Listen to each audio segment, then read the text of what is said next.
സംഘത്തിന് 6 ഉത്സവങ്ങളുണ്ട്. അതിൽ വ്യക്തിപരമായ സംസ്കാരം കൊടുക്കാൻ ഏറ്റവും പ്രധാനപ്പെട്ട ഉത്സവം ഗുരുപൂജയാണ്. അതിൻ്റെ മാനം മുഴുവനും സ്വയംസേവകൻ്റെ പൂർണ്ണത്വമാണ്. ഈ കാര്യങ്ങൾ നമുക്ക് നീ പറഞ്ഞു വരുന്ന സമയത്ത് മനസ്സിലാവും. ഗുരുപൂജ എന്നവൾ പറയുമ്പോൾ അതിൽ 2 വാക്കുകളുണ്ട്. ഒന്ന് ഗുരു, രണ്ടാമത്തേത് പൂജ. പിന്നീടാണ് ഗുരുദക്ഷിണ വരുന്നത്. ഈ ഗുരു എന്നുള്ള സങ്കല്പം ഹിന്ദുക്കൾക്കാർക്കും തന്നെ പുതിയതല്ല. ഗുരു ശിഷ്യബന്ധം സമൂഹത്തിൽ ആകപ്പാടെ വ്യാപിച്ചു കിടക്കുന്നു. അതിനെ സംബന്ധിച്ച് എല്ലാ ജാതികളിലും ജാതി മോശമോ ചീത്തതോ എന്നല്ല ഞാൻ പറയുന്ന പ്രശ്നം.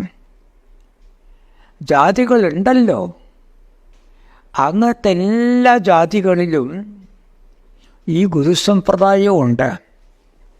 അതിൽ നല്ലൊരാശാരി വീടുപണി പണിയുന്നു.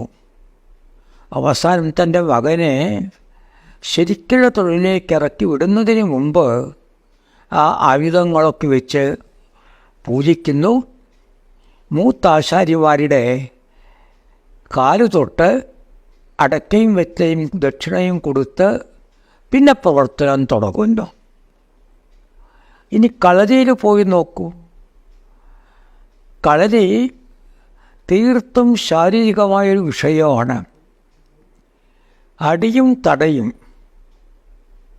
അതിനുള്ള ഒരു ശാസ്ത്രീയ കായിക അഭ്യാസമാണ്. പക്ഷെ ആ കളരിപ്പുരയിൽ പോയി നോക്കിയാൽ ഒരു മൂലയിൽ പൂത്തറ എന്നൊരു സ്ഥലമുണ്ട്. അത് ഗുരുപീഠമാണ്.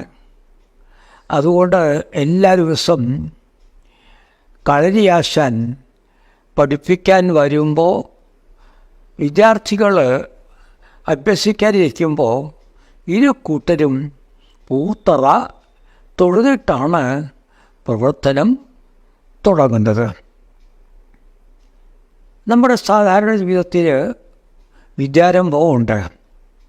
ആ വിദ്യാരംഭം വേണമെന്നുണ്ടെങ്കിൽ ഒരു പ്രത്യേക ആഘോഷമില്ലാതെ അച്ഛനോ അമ്മയോ വിചാരിച്ചാൽ വീട്ടിലിരുന്ന് കുട്ടിക്ക് എഴുത്ത് പറഞ്ഞു കൊടുക്കാനും ആരംഭിക്കാനും ധാരാളം മതി. പക്ഷേ നമ്മുടെ സംസ്കാരത്തിൽ അത് പോരാ. അതിന് വിദ്യാരംഭം ഇതൊരു ആഘോഷം തന്നെയുണ്ട്. അപ്പോൾ വിദ്യാരംഭത്തിന് തിരഞ്ഞെടുക്കുന്നത് ആരെയാ? ആ അച്ഛനും അമ്മയും ചിന്തിക്കുമ്പോൾ അവർക്ക് ആരാധ്യനായ ഒരാൾ. സന്യാസി തന്നെ വേണമെന്നില്ല. ചിലപ്പോൾ അവരെ സ്വന്തം വീട്ടിലെ കാരണവർ, അല്ലെങ്കിൽ സ്വന്തം നാട്ടിലെ കാരണവർ, അല്ലെങ്കിൽ അവർ തങ്ങളുടെ ആദർശമെന്ന് കാണുന്ന ഒരാത്മാവ്, ഒരു മഹാത്മാവ്. ഈ തരത്തിലാണ് വിദ്യാരംഭത്തിന് തിരഞ്ഞെടുക്കുന്നത്. അപ്പോൾ അതും ഒരു ഗുരുപൂജയാണ് അതിൽ. ഇനി ശബരിമലയെക്കുറിച്ച് ചിന്തിച്ചു നോക്കൂ. ശബരിമലയിൽ പോകാൻ എല്ലാവരും തീരുമാനിക്കുന്നു. പക്ഷേ ഒരു കന്യയ്യപ്പനുണ്ട്. ആ കന്യയ്യപ്പൻ ഹൈക്കോടതി ജഡ്ജിയാണ്, അല്ലെങ്കിൽ കീഴ്ക്കോടതി ജഡ്ജിയാണ്, അല്ലെങ്കിൽ ഒരു ഡോക്ടറാണ്, അയാളൊരു ചാർട്ടേഡ് അക്കൗണ്ടൻ്റാണ്. എന്നിരിക്കലും തന്നെക്കാളും മുമ്പ് പോയി പരിചയപ്പെട്ട ഒരയ്യപ്പനെ വിളിച്ചിട്ട് കെട്ടുനിറയ്ക്കൊക്കെ അദ്ദേഹമാണ് സഹായിക്കണത്. എന്നിട്ട് അദ്ദേഹത്തിൻ്റെ പേര് ഗുരുസ്വാമി എന്നാണ്. അപ്പോൾ ചുരുക്കി പറഞ്ഞാൽ ജാതിയോ ഉയർച്ചയോ താഴ്ചയോ ജോലിയോ തൊഴിലോ ഒന്നും നോക്കാതെ നമ്മുടെ ഭാരതീയ ജീവിതത്തിൽ ഒരു ഗുരുസമ്പ്രദായം ഉണ്ട്. ആ സമ്പ്രദായം ആണ് മനുഷ്യരെ ശരിക്കുള്ള ഒരു ഇരുകാലി മൃഗം എന്നുള്ളതിൽ നിന്ന് ഒരു മനുഷ്യനാക്കി മാറ്റണത്. അതുപോലെ സംസ്കാരം സംഘത്തിനൊത്ത് സ്വയംസർക്ക് കൊടുക്കണം എന്നാണ് ഡോക്ടർ ഹെഡ്ഗേവാർ നിശ്ചയിച്ചത്. അങ്ങനെയാണ് അദ്ദേഹം തീർത്തും വൈയക്തിക സംസ്കാരങ്ങൾ പകർന്നു കൊടുക്കുന്ന ഒരു മഹത്തായ ഉത്സവം സംഘത്തിൽ നടപ്പാക്കിയത്. അതുകൊണ്ട് ആദ്യം തന്നെ ഈ ഗുരുപൂജയുടെ സ്വഭാവം വിജയദശമി പോലെയോ അല്ലെങ്കിൽ ഹിന്ദു സാമ്രാജ്യം പോലെയോ ഒരു പബ്ലിക് ഫങ്ഷനല്ല. അത് ശരിക്കും സംഘത്തിൻ്റെ ഒരു പ്രൈവറ്റ് ഫങ്ഷനാണ്. സീക്രട്ട് ഫങ്ഷൻ തെറ്റിദ്ധരിക്കരുത്. ഒരു രഹസ്യ ആഘോഷമല്ല, ഒരു സ്വകാര്യ ആഘോഷമാണ്. അതിൽ സംഘത്തിൻ്റെ അനുഭാവികൾക്കും സ്വയംസേവർക്കും അല്ലാതെ പങ്കാളിത്തം പ്രതീക്ഷിക്കുന്നില്ല. നമ്മൾ അങ്ങനെയുള്ള പങ്കാളിത്തം പ്രതീക്ഷിക്കുന്നത് വിജയദശമി, മകരസംക്രാന്തി പോലെയുള്ള മഹോത്സവങ്ങളിലാണ്. പക്ഷേ സ്വയംസര വളർച്ച അതാണ് സംഘത്തിൻ്റെ ഈ ഗുരുപൂജ അടിസ്ഥാനം. ഇതെന്തുകൊണ്ട് ഡോക്ടർ ജഗനെ നിശ്ചയിച്ചു? ഡോക്ടർ നിശ്ചയിക്കാൻ കാരണം സ്വയംസേവക് എന്നുള്ളത് ദേശത്തിനും സമാജത്തിനും സംസ്കാരത്തിനും ധർമ്മത്തിനും വേണ്ടി പ്രവർത്തിക്കുന്ന ഒരു സമർപ്പിത വ്യക്തിയാണ്. ഹിന്ദിയിൽ സ്വയംസേവക് എന്ന് പറയുമ്പോൾ ഒരു വോളണ്ടിയറാണ്. സ്വയംസേവക് സന്നദ്ധ ഭടൻ ആണ് വോളണ്ടിയർ. സ്വയംസേവക് ഒരു സന്നദ്ധ ഭടൻ മാത്രമല്ല, വോളണ്ടിയർ മാത്രമല്ല, അയാളുടെ ജീവിതം തന്നെ സംഘതത്വം അനുസരിച്ച് വികസിപ്പിക്കുകയും വേണ്ടി വന്നാൽ പരിവർത്തനം ചെയ്യുകയും ചെയ്യുന്ന ഒരു വ്യക്തിയാണ്, ദൃഢവിശ്വാസമുള്ള വ്യക്തി. അങ്ങനെ ഒരു സാധാരണക്കാരനെ സ്വയംസേവക്കാക്കാൻ വേണ്ടി ഡോക്ടർ ഹെഡ്ഗേവാർ ഈ ഗുരുപൂജ സംഘത്തിൽ നടപ്പാക്കി. ഇത് നോക്കുമ്പോൾ ഇതുപോലെ നടപ്പാക്കിയ സംഘടനകളിൽ, മഹാസംഘടനകളിൽ സംഘമാണ് മാത്രമാണ് എന്ന് പറയേണ്ടി വരും. രാമകൃഷ്ണാശ്രമം, ആര്യസമാജം, അമൃതാനന്ദമയി മിഷൻ, ഇങ്ങനെ സംഘടനകൾ ധർമ്മത്തിന് വേണ്ടിയും മതത്തിന് വേണ്ടി പ്രവർത്തിക്കുന്നു. അതിനിത് സഹജമാണ്. പക്ഷേ എല്ലാ ജനങ്ങളെയും ഉൾപ്പെടുത്തി സാമൂഹികമായി പ്രവർത്തിക്കുന്ന സംഘടനയിൽ ഇത് രാഷ്ട്രീയ സ്വയംസേവക സംഘത്തിൽ മാത്രം കാണുന്നതാണ്. അതുകൊണ്ട് സംഘത്തിന് ഒരു ഗുരു വേണം എന്ന് ഡോക്ടർ ഹെഡ്ഗേവാർ നിശ്ചയിച്ചു. ഡോക്ടർ ഹെഡ്ഗേവാർ ഒരു അപാര സംഘാടകനായിരുന്നു. തനിക്ക് ശേഷവും ഈ പ്രവർത്തനം തുടരത്തക്ക വിധത്തിൽ മനഃശാസ്ത്രപരവും ബാഹ്യവുമായ പദ്ധതി ആസൂത്രണം ചെയ്ത ഒരാളാണ്. അപ്പോൾ അദ്ദേഹം എന്ത് നിശ്ചയിച്ചു? വ്യക്തി എന്നൊരാൾക്ക് മരണമുണ്ട്, പക്ഷേ തത്വത്തിന്, സിദ്ധാന്തത്തിന് മരണമില്ല. നമ്മളപ്പോൾ പ്രേരിപ്പിക്കുന്ന എന്താ ജീവിതത്തിൽ? വ്യക്തിയിൽ കൂടി തത്വം, തനി വ്യക്തിയല്ല, വ്യക്തിയിൽ കൂടി തത്വം പ്രേരിപ്പിക്കുന്നു. ഡോക്ടർ ഹെഡ്ഗേവാർ നമുക്ക് നിത്യപ്രേരണയാണ്. അതാ കാണപ്പെടുന്ന ശാരീരിക രൂപം. പക്ഷെ അതിൻ്റെ പിന്നിലും ചിന്തിച്ചു പോകുമ്പോൾ ഡോക്ടർ ഹെഡ്ഗേവാർ നമ്മെ പഠിപ്പിച്ച തത്വമാണ് നമ്മളെ പ്രേരിപ്പിക്കുന്നത്. ആ തത്വം ഡോക്ടറുടെ രൂപത്തിൽ വന്നാലും ശരി, ഗുരുയുടെ രൂപത്തിൽ വന്നാലും നമ്മളെ പ്രേരിച്ചു പോണ്ടിരിക്കും. അപ്പോൾ ആത്യന്തികമായി തത്വമാണ് വാസ്തവത്തിൽ ഒരാളുടെ ഗുരു. ഇനി ഈ വ്യക്തിയെ പൂജിക്കുന്നവരും ഗുരുവായി സ്വീകരിച്ചവരുടെ കാര്യം നോക്കൂ. ദയാനന്ദ സരസ്വതിയെ ഗുരുവായി കണക്കുന്നവരെ ചിന്തിക്കുമ്പോൾ ആത്യന്തികമായിട്ട് അവർക്കുള്ള പ്രേരണ എന്ത്? ദയാനന്ദ സരസ്വതിയുടെ തത്വങ്ങൾ. രാമകൃഷ്ണദേവനെ ഗുരുവായി സ്വീകരിച്ചവരുടെ കാര്യം എന്ത്? രാമകൃഷ്ണദേവൻ്റെ ജീവിതം, ആ ജീവിതത്തിലെ അമൂല്യ തത്വങ്ങൾ.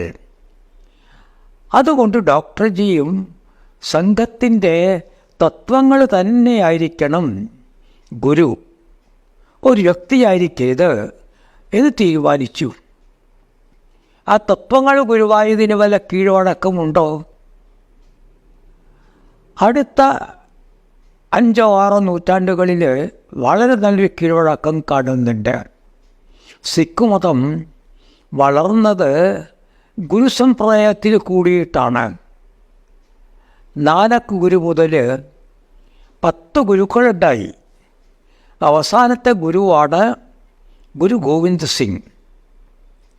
പക്ഷെ ഗുരു ഗോവിന്ദ് സിംഹൻ ചിന്തിച്ചത് ഏതാണ്ട് ഡോക്ടർജിയുടെ ലൈനിലായിരുന്നു. ചരിത്രപരമായ പറയുമ്പോൾ ഞാൻ പറയുന്നത് തെറ്റാണ്. ഗുരു ഗോവിന്ദ് സിംഹൻ ചിന്തിച്ച വഴിയെ ഡോക്ടർ ചിന്തിച്ചു എന്ന് പറയേണ്ടി വരും. അതാണ് ചരിത്രമായിട്ടുള്ള സത്യം. അതെങ്ങനെ? ഈ വ്യക്തികളായിട്ടുള്ള സിഖ് ഗുരുക്കാരെ മുഗള സാമ്രാജ്യത്തിലും മറ്റ് ഇസ്ലാമിക് രാജ്യങ്ങളിലും വധിക്കപ്പെട്ടു തുടങ്ങിയപ്പോൾ എല്ലാവരും ഒരു രക്തസാക്ഷിത്വം വളർന്നു. അപ്പോൾ അദ്ദേഹം വിചാരിച്ചു, ഇത് ഏതെങ്കിലും ഒരു നാൾ അവസാനിക്കും, അത് വേണ്ട എന്ന് നിശ്ചയിച്ചിട്ട് അദ്ദേഹം തനിക്ക് ശേഷം താൻ 10ാമത്തെ ഗുരു, ഇനി നമുക്ക് ഒരു മനുഷ്യൻ ഗുരു വേണ്ട, നമ്മളെ പ്രേരിപ്പിക്കുന്ന ഈ തത്വം മതി എന്ന് പറഞ്ഞ് ചില ഭക്തന്മാരോട് പറഞ്ഞ് തൻ്റേതടക്കം 10 ഗുരുക്കന്മാരുടെയും വിലപ്പെട്ട വാക്കുകളും അന്ന് നിലവിലുണ്ടായിരുന്ന ചില പുണ്യാത്മാക്കളുടെ വാക്കുകളും രാമായണത്തിലെയും ഭാരതത്തിലെയും ചില സംഭവങ്ങളും എല്ലാം ഉൾപ്പെടുത്തിക്കൊണ്ട് ഒരു താത്വിക അടിസ്ഥാനത്തിലുള്ള ഒരു ഗ്രന്ഥം തയ്യാറാക്കിച്ചു. ആ ഗ്രന്ഥം പുണ്യഗ്രന്ഥമാണ് എന്ന് പറഞ്ഞു. അതിനുശേഷം ആ പുണ്യഗ്രന്ഥമാണ് ഇനിമേൽ നമ്മുടെ ഗുരു എന്ന് പറഞ്ഞു. അതാണ് സിഖുകാരുടെ ഗുരു ഗ്രന്ഥ സാഹിബ്. ഗുരു ഗോവിന്ദന് ശേഷം സിഖ് മതത്തിൻ്റെ ഗുരു ഒരു വ്യക്തിയല്ല, ഗുരു ഗ്രന്ഥ സാഹിബ്, ഗുരുവായ ദിവ്യഗ്രന്ഥം എന്നാണ് അതിന് പേര്. ഏതാണ്ട് അതുപോലെ ഗുരുവായ ഭഗവദ്ധ്വജം, അതാണ് സംഘത്തിൻ്റെ ഗുരു. അപ്പോൾ ഗുരുപൂജ തുടങ്ങിയ ദിവസം ഡോക്ടർ ഹെഡ്ഗേവാർ എല്ലാ സ്റ്റുഡൻസിനെ വിളിച്ച് പറഞ്ഞു, നാളെ ഗുരുപൂജയാണ്, ഗുരുപൂജയ്ക്ക് വേണ്ടി ചുറ്റുപാടിൽ നിന്ന് ചില പൂക്കളും നിങ്ങളുടെ കൈവശമുള്ള സ്വല്പം പണവും ദക്ഷിണായി കൊടുക്കാൻ വരണം എന്ന് പറഞ്ഞു. എല്ലാവരും അതനുസരിച്ച് പിരിഞ്ഞു പോയി. പിരിഞ്ഞു പോയ കൂട്ടത്തിൽ സ്വയം സംസാരിച്ചു, അപ്പോൾ നാളെ ആരായിരിക്കും നമ്മുടെ ഗുരു? അപ്പോൾ ഒരാൾ പറഞ്ഞു മുഖ്യശിക്ഷക്കാണ് ഗുരു, വേറെ ഒരാൾ പറഞ്ഞു ശാരീരിക പ്രമുഖാണ് ഗുരു, വേറെ ഒരാൾ പറഞ്ഞു ഡോക്ടർ ഹെഡ്ഗേവാറാണ് നമ്മുടെ ഗുരു. ഏതായാലും തീരുമാനമെടുക്കാൻ സാധിക്കില്ലല്ലോ. പിറ്റേന്നവർ വന്നപ്പോൾ ഡോക്ടർജി ഭഗവദ്ഗീത പറപ്പിച്ചിട്ടുണ്ടായിരുന്നു. സംഘത്തിൽ അവരോട് പറഞ്ഞു, സംഘത്തിൽ നമുക്ക് ഗുരു വ്യക്തിയല്ല, സംഘത്തിൻ്റെ തത്വം തന്നെയാണ്. ആ തത്വത്തിൻ്റെ പ്രതിരൂപമാണ് ഭഗവദ്ധ്വജം. തത്വങ്ങളുടെ പ്രതിരൂപമാണ് ദിവ്യഗ്രന്ഥം എന്നതുപോലെ തത്വങ്ങളെ പ്രതിനിധീകരിക്കുന്ന രൂപമാണ് നമ്മുടെ ഭഗവദ്ധ്വജം. അതുകൊണ്ട് ഭഗവദ്ധ്വജമാണ് നമ്മുടെ ഗുരു. ആ ഗുരുവിനെയാണ് നമ്മളിത് പൂജിക്കാൻ പോകുന്നത് എന്ന് പറഞ്ഞു. അങ്ങനെ ഭഗവദ്ധ്വജം നമ്മുടെ ഗുരുവായി സംഘത്തിൻ്റെ. ഇതാണ് സംഘത്തിൻ്റെ ഒരു പ്രത്യേകത. രണ്ടാമത്തെ പ്രത്യേകത രണ്ടാമത്തെ വാക്കിൽ വരുന്നു. ഗുരുപൂജ. പൂജ പലതരത്തിലുണ്ട്. പൂജ നമ്മുടെ ഭാരതത്തിൽ വൈദിക പൂജയുണ്ട്, താന്ത്രിക പൂജയുണ്ട്, മന്ത്രങ്ങളില്ലാത്ത പൂജയുണ്ട്. ഈ തെയ്യം പോലെയുള്ള പൂജകളുണ്ട്, അനവധി തരത്തിലുള്ള പൂജകളുണ്ട്. അപ്പോൾ സംഘത്തിൽ നമ്മൾ ഭഗവദ്ഗീത പൂജ എന്ന് പറയുമ്പോൾ ഏത് തരത്തിൽ പൂജയായിരിക്കണം? ധ്വജപ്രണാം തുടങ്ങുന്നതിന് മുമ്പ് മണിമുട്ടി പൂ ചെയ്തിട്ട് ശംഖ് കൊണ്ട് തീർത്ഥമൽപ്പിച്ചിട്ട് അതുപോലെ നിവേദിച്ചിട്ട് എല്ലാവർക്കും പ്രസാദം കൊടുക്കുന്ന പൂജയാണോ ഡോക്ടർജി ഉദ്ദേശിച്ചത്? അല്ല. ഡോക്ടർജി ഉദ്ദേശിച്ച പൂജ താത്വിക പൂജ.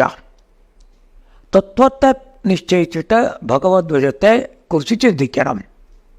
അപ്പോൾ ഭഗവദ്ധ്വജത്തെക്കുറിച്ച് ചിന്തിക്കാൻ എന്താ കാരണം? ഒരു സ്വയം സേവകന് വേണ്ട ഗുണങ്ങൾ നമ്മൾ ഈ കാവ്യയിൽ കാണുന്നു. ഒരു സ്വയം സേവക് ആനന്ദത്തിന് കീഴ്പ്പെടാതെ തുടർച്ചയായിട്ട് പ്രവർത്തിക്കണം, ദുഃഖത്തിനും വഴിപ്പെടാതെ തുടർച്ചയായിട്ടും പ്രവർത്തിക്കണം. എന്ന് വെച്ചാൽ സമ്പത്ത് കാലത്തും വിപത്ത് കാലത്തും തൻ്റെ മേലെ അതിന് സ്വാധീനമില്ലാതെ പ്രവർത്തിക്കണം. അതിന് പറ്റിയത് കാവ്യനിറമാണ്. സൂര്യൻ ഉദിക്കുമ്പോഴും കാവ്യനിറം, സൂര്യൻ്റെ പ്രവർത്തനം മുഴുവനും കഴിഞ്ഞതിന് ശേഷം അസ്തമിക്കുമ്പോഴും കാവ്യനിറം. അപ്പോൾ ഉദയം അസ്തമം, ഒരാളുടെ ഉയർച്ച താഴ്ച, ജയം വിജയം, സുഖം ദുഃഖം, ഇതിലൊന്നിലും പെടാതെ തുടരെ തുടരെ തുടരെ പ്രതിജ്ഞയിൽ പറഞ്ഞതുപോലെ ആ ജന്മം പ്രവർത്തിക്കാനുള്ള പ്രേരണ നമുക്ക് ഈ കാവ്യയിൽ കൂടി കിട്ടുന്നു. അതുകൊണ്ട് അദ്ദേഹം കാവ്യനിറത്തിലുള്ള ഭഗവദ്ധ്വജം മതി എന്ന് തീരുമാനിച്ചു. ചരിത്രം നോക്കുന്ന പക്ഷം മുഴുവൻ ഹിന്ദു സമുദായത്തിൻ്റെ ജ്ഞാനത്തിൻ്റെയും ക്ഷാത്രവീര്യത്തിൻ്റെയും പ്രതിനിധി ഈ ധ്വജമായിരുന്നു. അമ്പലങ്ങളിൽ പറന്നുകൊണ്ടിരുന്ന കൊടി കാവിക്കൊടിയായിരുന്നു. ഭഗവത്ഗീത ഉപദേശിക്കാൻ കാലത്ത് കൃഷ്ണൻ രഥത്തിൽ പറപ്പിച്ച കൊടി കാവിക്കൊടിയാണ്. അപ്പോൾ യുദ്ധത്തിൽ ഒരുമ്പെട്ടു പോയ ക്ഷത്രന്മാർക്കും അമ്പലത്തിൽ പൂജാരി മാർക്കും ഒരുപോലെ ആദരവുള്ളതാണ് വാസ്തവത്തിൽ ഈ കാവിനിറം.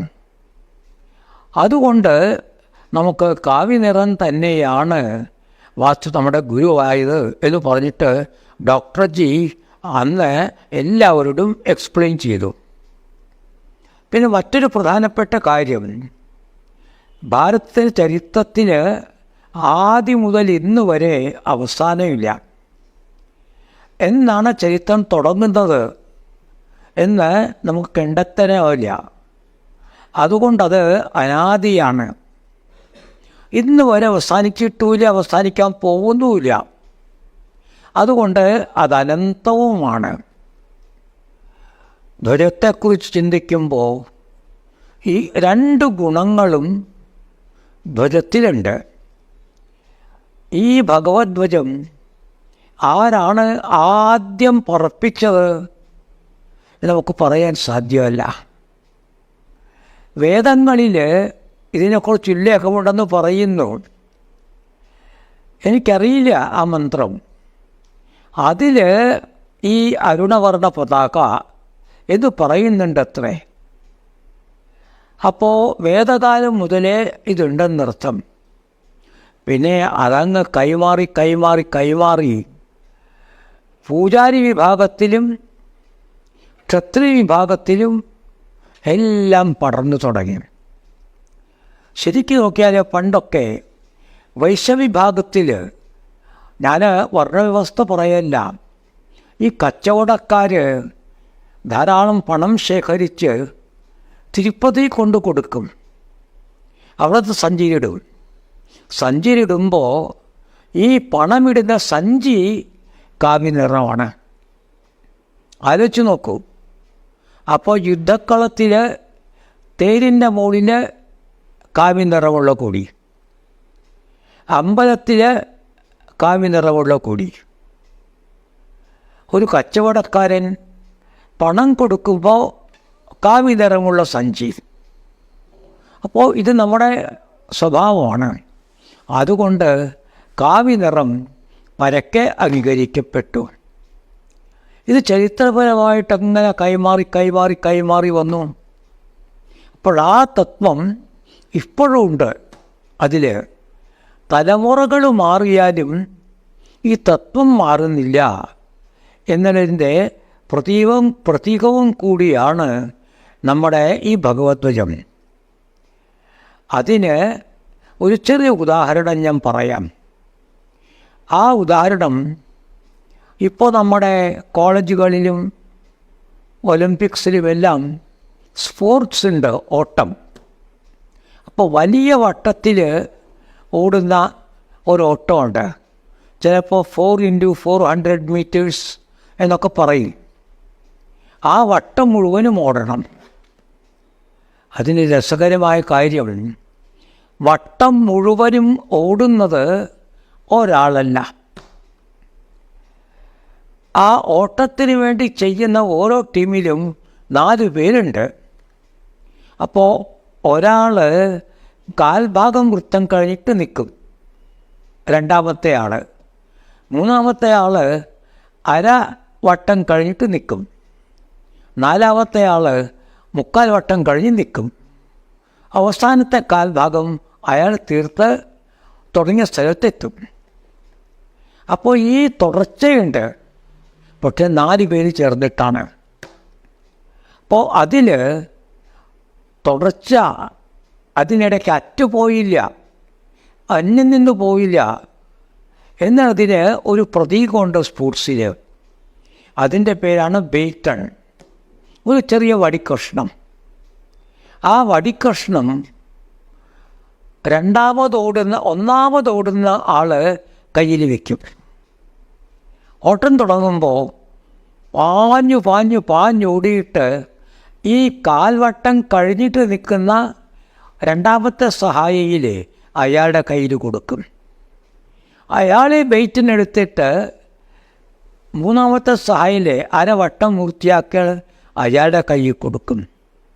അയാളത് അവസാനത്തെ വട്ടം തീർക്കാനുള്ള ആളിരിക്കുന്നില്ലേ 4, അയാളുടെ വട്ടം കൊടുക്കും. അയാൾ വന്നു കഴിഞ്ഞാൽ 4 പേരും ചേർന്നിട്ട് വട്ടം കംപ്ലീറ്റ് ആക്കി. അതിലാര് ജയിക്കും ആര് തോൽക്കും അതാദ്യം പിന്നെ വന്നവരാണ്. ഏതാണ്ട് ഈ ഓട്ടത്തിൽ ഒരാൾ മറ്റേ ആളോട് കൈമാറും ചെയ്യുന്ന ബേറ്റൺ വടി പോലെയാണ് നമ്മുടെ ഭഗവത്ധ്വജം. അതിൽ ഒരു തലമുറ 4 തലമുറയായിട്ട് ഊഹിക്കൂ. 1-ാം തലമുറ ബേറ്റൺ പാസ് ചെയ്യുന്നു 2-ാം തലമുറയിലേക്ക്. 2-ാം തലമുറ ബേറ്റൺ പാസ്സാക്കുന്നു 3-ാമത്തെ തലമുറയിലേക്ക്. അങ്ങനെ തലമുറ മാറി മാറി മാറി കൈമാറ്റം ചെയ്യപ്പെട്ട ഭഗവത്ധ്വജമാണിത്. അതുകൊണ്ട് ഭഗവത്ധ്വജത്തിൽ മുഴുവനും നമുക്ക് നമ്മുടെ ചരിത്രത്തെ കാണാൻ സാധിക്കുന്നു. ഭഗവത്ധ്വജം ചരിത്രത്തിൻ്റെ ഒരു കോൺവെക്സ് മിററാണ്. കാറിലൊക്കെ പോകുമ്പോൾ പിന്നിലെ കാര്യങ്ങളും കാണണം, എന്നാലേ മുന്നോട്ട് പോകാൻ സാധിക്കൂ. അപ്പോൾ പിന്നിലെ കാര്യങ്ങൾ ചെറുതായി ചെറുതായി കാണാൻ കാറിലും ലോറിയിലും ഒരു കണ്ണാടി ഫിക്സ് ചെയ്യും. ആ കണ്ണാടിയുടെ ആകൃതി നടുഭാഗം കുറച്ച് പൊങ്ങിയിട്ടായിരിക്കും. അതിൻ്റെ പേരാണ് കോൺവെക്സ് കണ്ണാടി. അപ്പോൾ നമ്മുടെ പിൻകാലത്തെ ചരിത്രം എപ്പോഴും നമ്മുടെ മുമ്പിൽ തെളിഞ്ഞിരിക്കാൻ വേണ്ടിയിട്ടുള്ള ഒരു കോൺവെക്സ് കണ്ണാടിയാണ് ഈ ഭഗവത്ധ്വജം. അതിൽ നമ്മുടെ ചരിത്രം മുഴുവനും നമുക്ക് ഒരുമിച്ച് കാണാൻ കഴിയുന്നു. അതിൽ ചരിത്രത്തിൻ്റെ സാരം മുഴുവനും കടുകിനുള്ളിലെ കടൽ എന്ന പോലെ നമുക്ക് മുഴുവനും കാണാൻ സാധിക്കുന്നു. അതിനെ കുറിച്ച് ചിന്തിക്കുമ്പോൾ ശ്രീരാമകൃഷ്ണദേവൻ ഭക്തന്മാരോട് പറഞ്ഞൊരു കഥ എനിക്കോർമ്മ വരുന്നു. ഒരിക്കൽ ശിവനും പാർവതിയും കൈലാസത്തിൽ ഒരുമിച്ചിരിക്കുകയായിരുന്നു. അവരുടെ അടുത്ത് 2 മക്കളിരിക്കുന്നുണ്ടായിരുന്നു.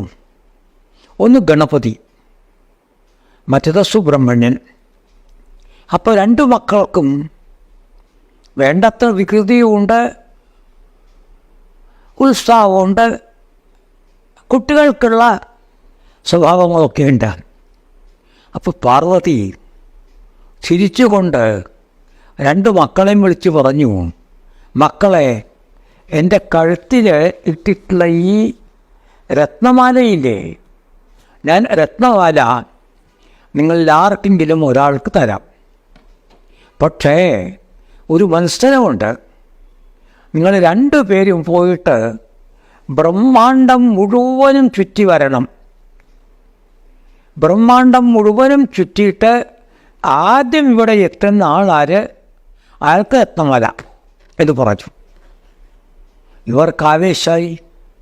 ശരി, ഞങ്ങൾ പോയി വരാം, 1 2 3 പറഞ്ഞു. ഉടനെ സുബ്രഹ്മണ്യൻ തൻ്റെ മയിൽ പുറത്ത് കയറിയിട്ട് എയ്റോപ്ലെയിൻ സ്പീഡിൽ പറക്കാൻ തുടങ്ങി. താരതമ്യേന ഒരിളക്കമില്ലാതെ ഗണപതി അവിടെ ഇരുന്നു. കുറച്ച് കഴിഞ്ഞിട്ട് തൻ്റെ വയറൊക്കെ നിറച്ചിട്ട് പതിവ് പോലെ ആ ഗണപതി, അപ്പോഴേക്കും ജ്യേഷ്ഠൻ ചക്രവാളത്തിൽ മറഞ്ഞു കഴിഞ്ഞു. ഇയാൾ പാർവതിക്കും ശിവനും ചുറ്റും ഒരു വട്ടമിട്ടു പ്രദക്ഷിണം. അവിടെ കാൽക്കരിയിരുന്നു. എന്നിട്ട് എനിക്ക് രത്നഹാരം തരൂ എന്ന് പറഞ്ഞു. രത്നഹാരം തനിക്ക് വേണോ? എനിക്കാണ് വേണ്ടത്. നിങ്ങൾ 2 പേരും അടങ്ങിയതാണല്ലോ ബ്രഹ്മാണ്ടം. നിങ്ങളല്ലാതെ ബ്രഹ്മാണ്ടം ഉണ്ടോ? അപ്പം നിങ്ങളെ ചുറ്റിയ ബ്രഹ്മാണ്ടം ചുറ്റിയതായില്ലേ? അസാധ്യ ബുദ്ധിശക്തിയാണല്ലോ ഗണപതിക്ക്. അതുകൊണ്ടാണ് നമ്മൾ ഗണപതി ഹോമമൊക്കെ നടത്തുന്നത്. അത് ശിവനും പാർവതിയും അംഗീകരിച്ചു. കുറച്ച് കഴിഞ്ഞ് സുബ്രഹ്മണ്യൻ എത്തി. എന്നെക്കാൾ വേഗം ഇല്ലായിരിക്കും ഗണപതിക്കെന്ന് വിചാരിച്ചു. പക്ഷേ ഗണപതി ശാന്തമായിട്ട് അവിടെ ഇരിക്കുന്നു. അപ്പോൾ പാർവതി പറഞ്ഞു, സുബ്രഹ്മണ്യ, ഗണപതിക്കാണ് ഈ രത്നഹാരം. ഞങ്ങൾ 2 പേരെയും ഒന്നല്ല 3 തവണ പ്രദക്ഷിണം വെച്ചു. അയാൾ ചോദിച്ചു പറഞ്ഞു, ഞാൻ ബ്രഹ്മാണ്ടം 3 തവണ ചുറ്റിക്കഴിഞ്ഞു. ഇനി ജ്യേഷ്ഠം വന്നു കഴിഞ്ഞാൽ 1 തവണ ചുറ്റിയിട്ടുണ്ടാവുള്ളൂ എന്ന്. ആദ്യം നീ മനസ്സിലാക്കണം സുബ്രഹ്മണ്യ എന്ന് പറഞ്ഞിട്ട് ഇത് അനുകരിക്കട്ടെ, രത്നഹാരം കൊടുത്തു. അപ്പോൾ പണ്ടത്തെ ചരിത്രം, വേദഋഷികൾ, ഉപനിഷദ് ഋഷികൾ, പിന്നെ പുരാണകർത്താക്കൾ, ഭരിച്ച രാജാക്കന്മാർ, ഭരിച്ച തത്വചിന്തകർ, ചന്ദ്രഗുപ്ത മൗര്യൻ, ചാണക്യൻ, ശിവാജി, രാമദാസ സ്വാമികൾ, വിദ്യാരണ്യ സ്വാമികൾ, ഈ ഇവരെ കർണാടക സാമ്രാജ്യത്തിൻ്റെ സ്ഥാപകൻ ഹുക്കബുക്കൻ, ഈ തരത്തിൽ നമുക്ക് അടുത്ത കാലത്ത് വരെ കാണാൻ സാധിക്കുന്നു. അടുത്ത കാലത്ത് വരെ നമ്മളെ എത്ര തള്ളിയാലും ഈ രാഷ്ട്രീയ നേതാക്കന്മാർക്ക് ഒരു ഗാന്ധിജി ഉണ്ടായിരുന്നില്ലേ? ഗാന്ധിജിക്ക് എന്ത് അധികാരം? ശരിക്കു പറയുകയാണെങ്കിൽ ആ പാരമ്പര്യം തുടരുന്ന പാരമ്പര്യമാണ്. ഇപ്പോഴും നോക്കിക്കോളൂ, രാജ്യം ഭരിക്കുന്ന ആളുകൾ ഒരു ഭരണവും വേണ്ടാത്ത മഹാന്മാരെ ആദരിക്കുന്നില്ലേ? അമ്മയെ കാണാൻ ആരൊക്കെ വരുന്നു? അധികാരം എന്ന് പറയാൻ അമ്മയ്ക്കെന്ത് അധികാരം? പക്ഷേ ഭാരതത്തിൻ്റെ പാരമ്പര്യമാണത്. അവിടെ തുടരെ തുടരെ തുടരെ വന്നതുകൊണ്ട് ഓരോ തലമുറയും കൈമാറുന്ന ബേറ്റൺ പോലെ മുഴുവൻ ഭാരത ചരിത്രത്തെയും നമുക്ക് ഭഗവത്ഗീതയിൽ കാണാം. ആ ഭഗവത്ഗീതമാണ് നമ്മുടെ ഗുരു എന്ന് ഡോക്ടർജി പറഞ്ഞു. അന്നത്തെ കേട്ട സ്വയം സേവർ ഇരുന്ന് തരിച്ചുപോയി. അവർക്ക് ഒരു പുതിയ കാഴ്ചപ്പാട് കിട്ടി, പുതിയ അമൃത് കിട്ടി, അമൃത കലശം കിട്ടിയ പോലെയായി. ഗുരു പിന്നെ തത്വമാണ് എന്ന് വിചാരിച്ചു. കിട്ടിയിട്ടുള്ള പ്രശ്നമാണ്, ഈ തത്വത്തെ പൂജിക്കുന്നതാണ് ഗുരുപൂജ. അപ്പോൾ ആ ഗുരുവിന് പൂജയുടെ ഭാഗമായിട്ട് ദക്ഷിണ കൊടുക്കണം. അപ്പോൾ ഈ ദക്ഷിണ കൊടുക്കൽ സാധാരണ സമൂഹത്തിൽ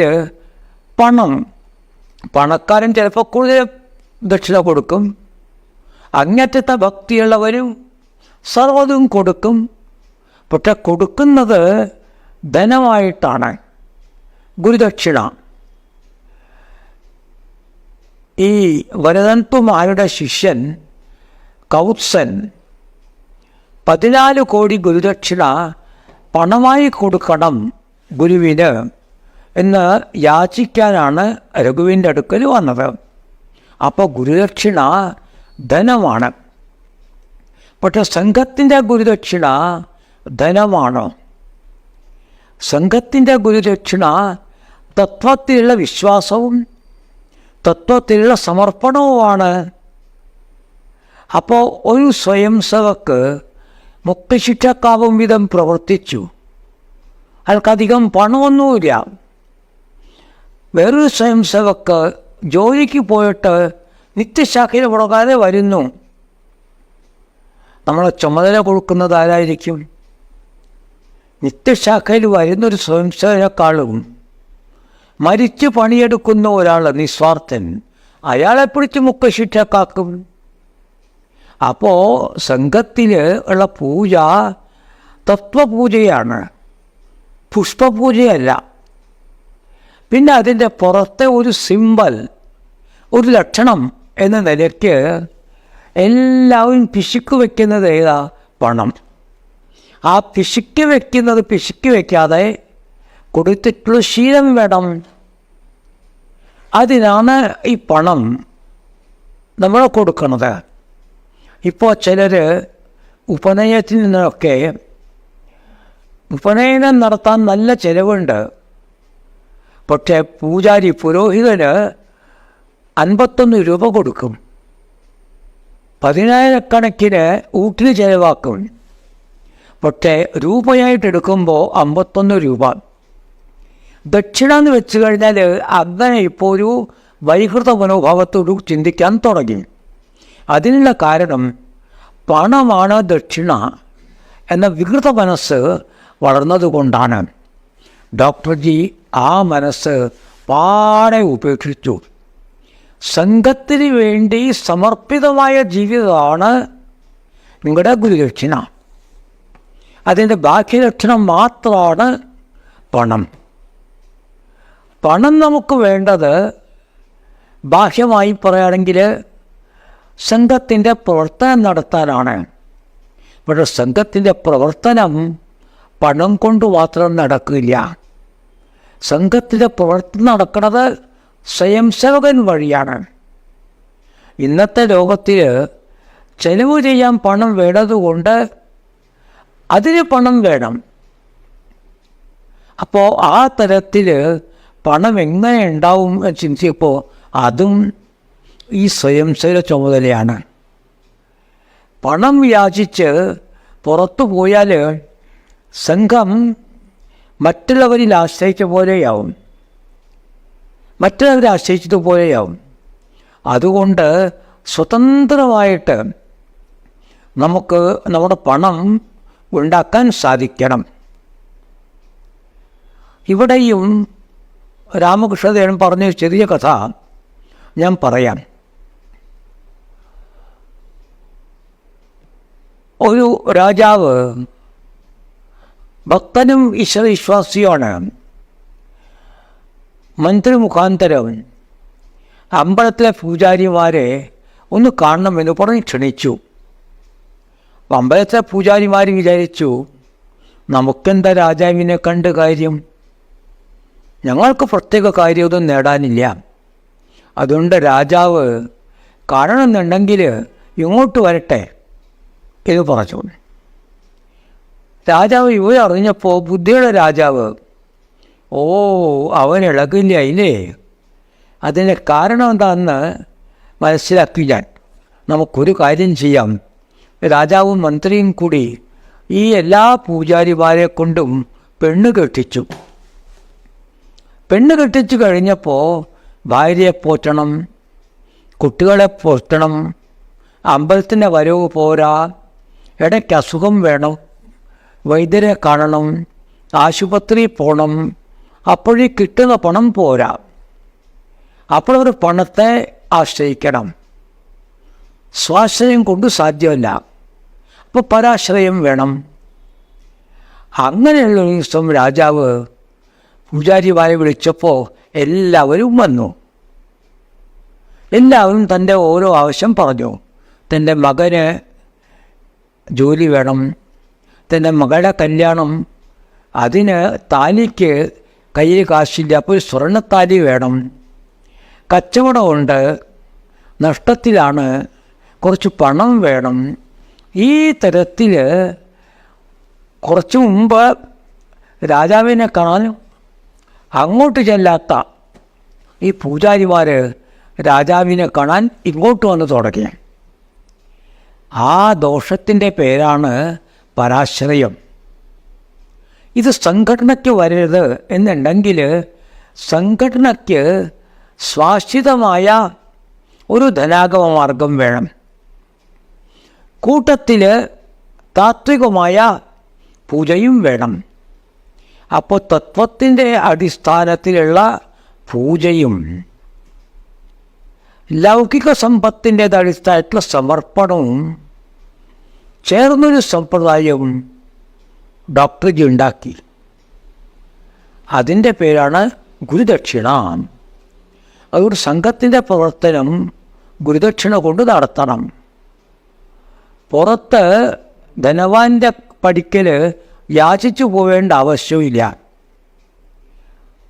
സംഘം ഇന്നും നടക്കുന്നത് ഗുരുദക്ഷിണയെ കൂടിയിട്ടാണ്. എത്രയോ ആയിരം പ്രചാരകന്മാർ, ബാക്കി പ്രവർത്തനത്തിന് ചിലവുണ്ട്. പക്ഷേ സംഘത്തിൽ നിന്ന് തന്നെ നമ്മൾ ചിലവാക്കും. സംഘം സ്വയം സേവക്, സംഘത്തിൻ്റെ അനുഭാവി. ഇതാണ് നമ്മുടെ പണത്തിൻ്റെ സോഴ്സ്. അത് ഗുരുദക്ഷിണയായിട്ട് വരും. ദക്ഷിണ എന്ന് പറയുമ്പോൾ അത് പണം കൊടുക്കലാണല്ലോ.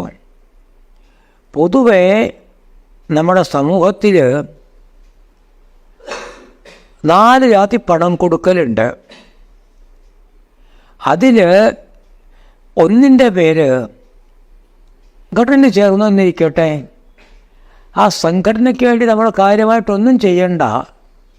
5 രൂപയാണ് മാസം വരിസംഖ്യ, അല്ലെങ്കിൽ 50 രൂപയാണ് വാർഷിക വരിസംഖ്യ എന്നുണ്ടെങ്കിൽ ആ 50 രൂപ എണ്ണി കൊടുത്താൽ തീർന്നു. നമുക്ക് നമ്മുടെ സ്വന്തം കാര്യം ചെയ്യാം. ഞാൻ ആ സംഘടനയുടെ മെമ്പറുമാണ്, വേറെ ഒന്നും ചെയ്യണ്ട. അങ്ങനെ ഒരു കൊടുക്കലുണ്ട്. രണ്ടാമതൊരു കൊടുക്കലുണ്ട്, അത് സംഭാവന. വരിസംഖ്യ കൊടുക്കേണ്ട ആവശ്യമില്ല, പക്ഷെ ആവശ്യമുള്ള ചിലർ വരുന്നു. അപ്പോൾ അവർക്ക് നല്ല ഭാവത്തോടു കൂടി കൊടുക്കുന്നത് സംഭാവന. നന്നായിരിക്കട്ടെ എന്ന് വിചാരിച്ചിട്ട് കൊടുക്കുന്നു. അതിൽ കൂടിയിട്ടും പരാശരയാണ് മറുഭാഗത്ത് വരണത്. ഇയാളുടെ ഭാഗത്തത് നോക്കണ്ടല്ലോ, അയാളത് കൊടുക്കുന്നു. മൂന്നാമത്തേത് ദാനം. ഇയാൾക്ക് എന്തെങ്കിലും ഗുണം വേണം, പ്രശ്നം നോക്കുമ്പോൾ ഒരു പരിഹാരം വേണം. കുട്ടികളില്ല, ദാനം ചെയ്യണം. വീട് പണി മുഴുവനാകുന്നില്ല, ദാനം ചെയ്യണം. തുടങ്ങിയ കാര്യങ്ങളൊക്കെ മുടക്കം, ദാനം ചെയ്യണം. അത് ജ്യോത്സ്യർ പറഞ്ഞ തരത്തിൽ ദാനം ചെയ്യും. അത് സംഭാവനയോ അല്ല, വരിസംഖ്യയോ അല്ല. ഈ 3 തരം കൊടുക്കലുണ്ട്. ഇതിൽ ഈ വരിസംഖ്യയും സംഭാവനയും ദാനവും സ്വീകരിക്കുന്ന ആളുകൾക്കാണ് വാസ്തവത്തിൽ മേലേറ്റം. അല്ല, കൊടുക്കുന്നവന്. അതുകൊണ്ട് കൊടുക്കുന്നവൻ ശരിക്ക് നിവർന്നു നിന്ന് കൊടുക്കുന്നു. മേടിക്കുന്നവൻ ദാനം കുനിഞ്ഞു മേടിക്കുന്നു, സംഭാവന കുനിഞ്ഞു മേടിക്കുന്നു, വരിസംഖ്യ 2 കൈയും നീട്ടി മേടിക്കുന്നു. അപ്പോൾ മേടിക്കുന്നവൻ താഴെയും കൊടുക്കുന്നവൻ മേലെയുമാണ്. രാമകൃഷ്ണദേവൻ തമാശയിൽ കൂടി പറയുന്നുണ്ട്, വിഷ്ണു ഭഗവാൻ തന്നെ ഒരിക്കലും യാചിക്കാൻ നിശ്ചയിച്ചു. മഹാബലിയുടെ കാലത്തിൽ പോയിട്ട് യാചിക്കാൻ നിശ്ചയിച്ചു. ആ സർവവ്യാപിയ വിഷ്ണു ഭഗവാന് ഒരു കൊച്ചനാവേണ്ടി വന്നു. ബാലിയേക്കാളും തഴയാവേണ്ടി വന്നു, വാമനാവതാരം. അതാണ് ഈ വരിസംഖ്യയുടെയും സംഭാവനയുടെയും ദാനത്തിൻ്റെയും സ്വഭാവം. അതിൽ കുടുങ്ങിപ്പോവരുത് എന്നൊരു സമ്പ്രദായം പണ്ട് മുതൽ നമ്മുടെ ഗുരുവര്യന്മാർ നോക്കി വച്ചിട്ടുണ്ട്, ആചരിച്ചിട്ടുണ്ട്. അതാണ് ദക്ഷിണ. അതിന് ഇംഗ്ലീഷിൽ വാക്കില്ല. ദക്ഷിണ കൊടുക്കുന്നവൻ കൈക്കുപ്പി കൊഴുത് കാല് തൊട്ട് നമസ്കരിച്ച് ആശീർവാദം മേടിക്കണം. മേടിച്ച ഗുരു അത് മേടിച്ച് ഈ തന്നവൻ്റെ നെറുക ചുംബിച്ച് അയാളെ ആശീർവദിക്കും. അപ്പോൾ ദക്ഷിണയിൽ മേടിക്കുന്നവൻ നിവർന്നു നിൽക്കുന്നു, കൊടുക്കുന്നവൻ താഴ്ന്നു കൊടുക്കുന്നു. മറ്റ് 3 കൊടുക്കലുകൾ നേരെ വിപരീതം. അപ്പോൾ ഗുരുദക്ഷിണ കൊടുക്കുമ്പോൾ ഒരു സ്വയം സേവനിൽ വിനയം വളരുന്നു. ഞാനാണ് സംഘം നടത്തുന്നത് എന്ന അഹങ്കാരം വളരുന്നില്ല. സംഘം നടത്തുന്നത് കാര്യകർത്താവ്. ഗുരുദക്ഷിണ ചെയ്തുകൊണ്ട് ഗുരുദക്ഷിണ ചെയ്തവൻ കാര്യകർത്താവണമെന്നില്ല, സ്വയം സേവക്. അപ്പോൾ ചുരുക്കത്തിൽ 4 സമ്പ്രദായങ്ങൾ വരിസംഖ്യ, സംഭാവന, ദാനം, ദക്ഷിണ. ഇതിൽ മനുഷ്യനെ ഏറ്റവും ഉത്തമമായി വളർത്തുന്ന ഏതാ? വിനയാൻവതിയായിട്ട് കൊടുക്കുക. മേടിക്കുന്ന ഗുരു സാശീർവാദ ഹസ്തത്തോടുകൂടി മേടിക്കാം. ഈ സമ്പ്രദായം സംഘത്തിൽ ഡോക്ടർ ജി നിശ്ചയിച്ചു. അതിൻ്റെ പേരിലാണ് സംഘത്തിൽ ഗുരുദക്ഷിണ എന്ന് നമ്മൾ പറയണത്. അപ്പോൾ ഗുരുദക്ഷിണയുടെ ഈ മഹത്വം നമ്മൾ മനസ്സിലാക്കണം. പ്രത്യേകിച്ച് അനുകൂല സാഹചര്യത്തിൽ നമ്മൾ കൂടുതൽ മനസ്സിലാക്കണം. പ്രതികൂല സാഹചര്യത്തിൽ ശരിക്ക് ഈ സേനാനികൾ കഷ്ടപ്പെടുന്നത് പോലെ അവരെ വന്ന് ഗുരുദക്ഷിണയൊക്കെ ചെയ്യൂ. പക്ഷെ സമ്പൽക്കാലത്ത് സംഘത്തിൻ്റെ ആനുകൂല്യം നേടാനായി അനർഹർ പോലും വന്ന് ഗുരുദക്ഷിണ ചെയ്തെന്ന് വരും. അതിന് നമ്മുടെ കാര്യസ്ഥാന്മാർ പെട്ടുപോകരുത്.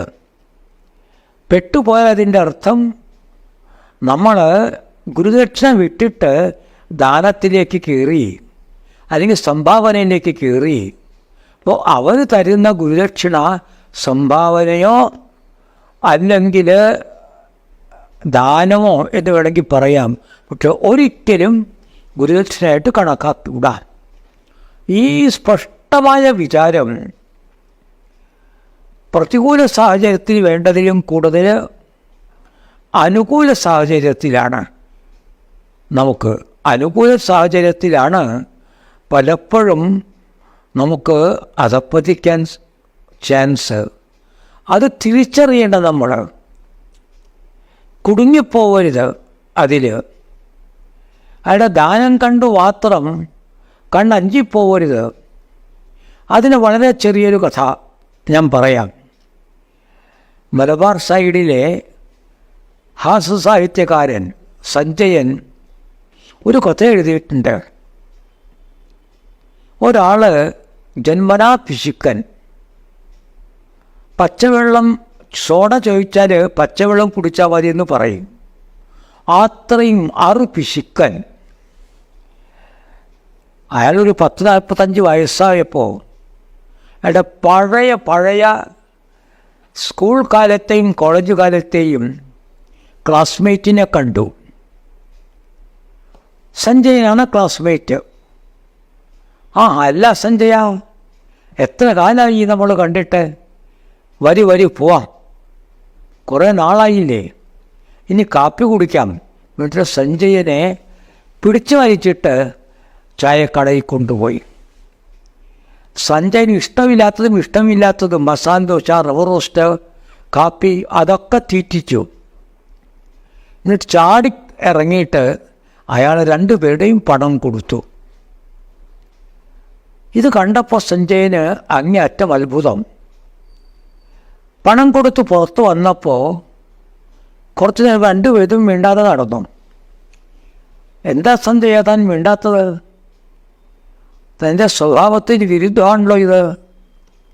പോയിടോ, തൻ്റെ ക്ലാസ്മേറ്റ് ദിനം ഞാൻ ഓർത്തു. താനാണെങ്കിൽ പിശുക്കൻ. ഇപ്പം താൻ ഒരു മഹാദാനി. എന്തു മാറ്റം വന്നു? അപ്പോൾ ചിരിച്ചിട്ട് ആ ക്ലാസ്മേറ്റ് പറഞ്ഞു, സത്യാവസ്ഥ എന്താണെന്നറിയാമോ സഞ്ജയ? എനിക്ക് വയറുവേദന, തീരാത്ത വയറുവേദന. അലോപ്പതി, ഹോമിയോപ്പതി എല്ലാം നോക്കി, ആയുർവേദം മാറുന്നില്ല.